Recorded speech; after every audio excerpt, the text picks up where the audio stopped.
Hello. In this video, I'm going to kind of been dealing with something the last couple days or so, and it's something I've dealt with in the past. It's something I don't like particularly dealing with, but I've become somewhat good at it over the last 4 years or so. Um, so I'm going to show you how one can channel a sigil or a Galdr staff here from spirits around you, your spirit guides, your spirit family, whether they're just guardians or ancestors or loved ones who have passed. They have much to offer us, including uh, occult knowledge. And I'm gonna try not to babble too much, but I'm also gonna talk a little bit about Seidr too, because it has somewhat something to do with this. Seidr, the main thing that it encompasses is a shamanic journey. Um, Now, we use Galdr to connect outwards, to connect to the to the outer realities, the outer spheres of our existence around us.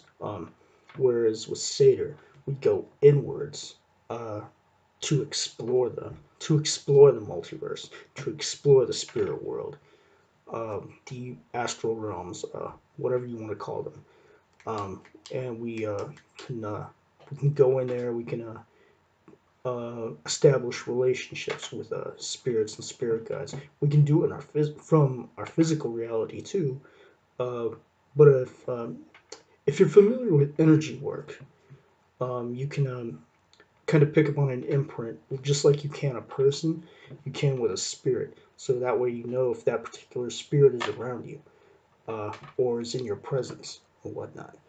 Um, uh, Seder, to me, also kind of encompasses the more psychic work, uh, like divination, spirit channeling, which is what I'm doing here. Uh, Forms of meditation, trance work, breath work. To me, Galdr is a form of breath work too. Um, but Utsira, Haugsira, contacting your ancestors, contacting your spirit guides. That's what this is.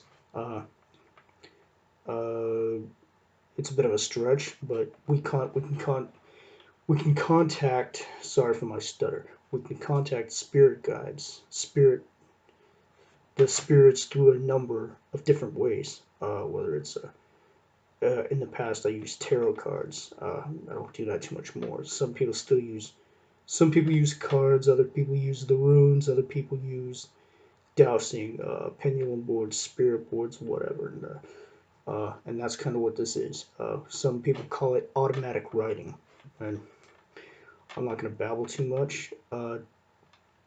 But one little thing about this is just like we've heard all kinds of stories about people who used an Ouija board as kind of a joke, or thumbed their nose at it, or went in with the wrong intent, or they're in the wrong state, and they didn't know how to attract the good spirits that a lot of the times we should be working with. Other times, you may want those more negative spirits, but you gotta kind of be on the level of what you want, of of who you want to contact, and you gotta show them the respect that they deserve. So if you're gonna, like right now, I'm gonna channel a sigil and show it to you, and my intent is to use that sigil and to keep it, to take the spirits seriously. Because if you don't take them seriously, they might not be there for you in the future. So go ahead and get started. You don't even have to be in a, because part of Seder is the trance, right? But for this, you don't really have to be in that deep of a trance. You just need to be grounded. You need to be focused, and you need to just be relaxed. All you really need is a card and a pen. I always prefer to use a pen instead of a pencil because it'll go on more clearly. And so I'm just going to begin.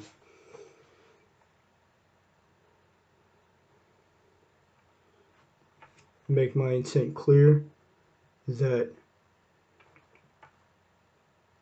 I am asking for a sigil to help me with my concern and what it is I've been dealing with.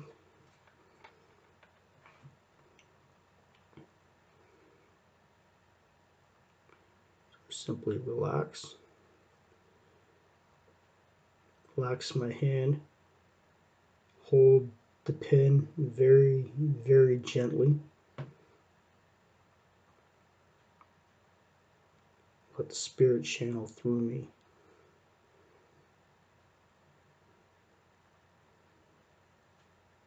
Sometimes I even close my eyes. That's not necessary.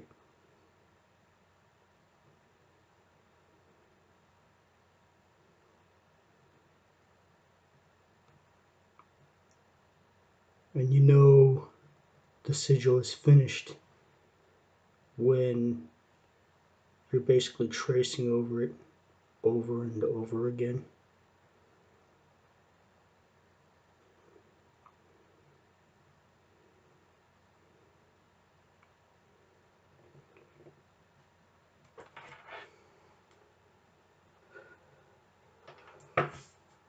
And for me, this is like usually a huge rush of energy. It just comes into me and then just sort of flows out, and sometimes just takes completely over and riding like a maniac.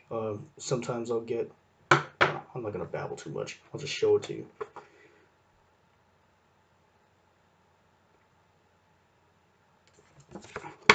And over the last year or so, I've channeled a lot of sigils like this, and they've always been effective in some form or another.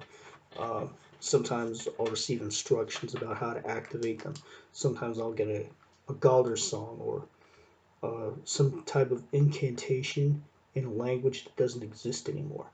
And that does happen.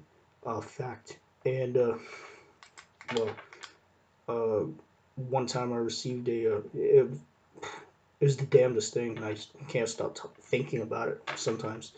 When I start to think about it, I just sort of fixate on it.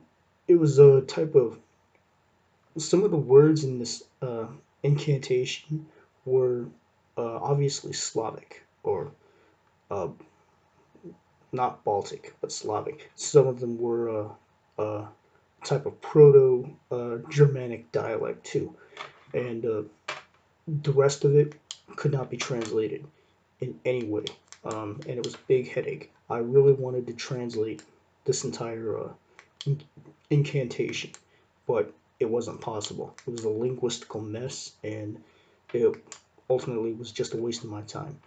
Um, but yeah, my only theory on that is okay. Maybe it was just a type of dialect that maybe once existed in probably the uh, Swedish, uh, maybe the Swedish Finland areas.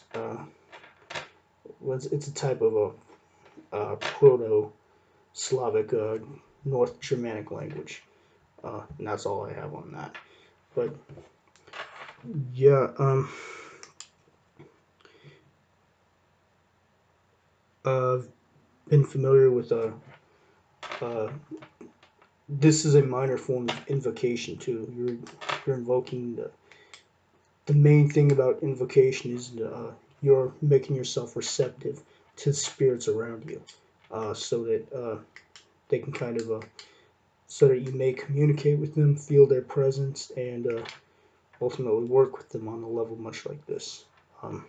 But yeah, I just wanted to share a little bit of that with you. Hope you all have a good evening.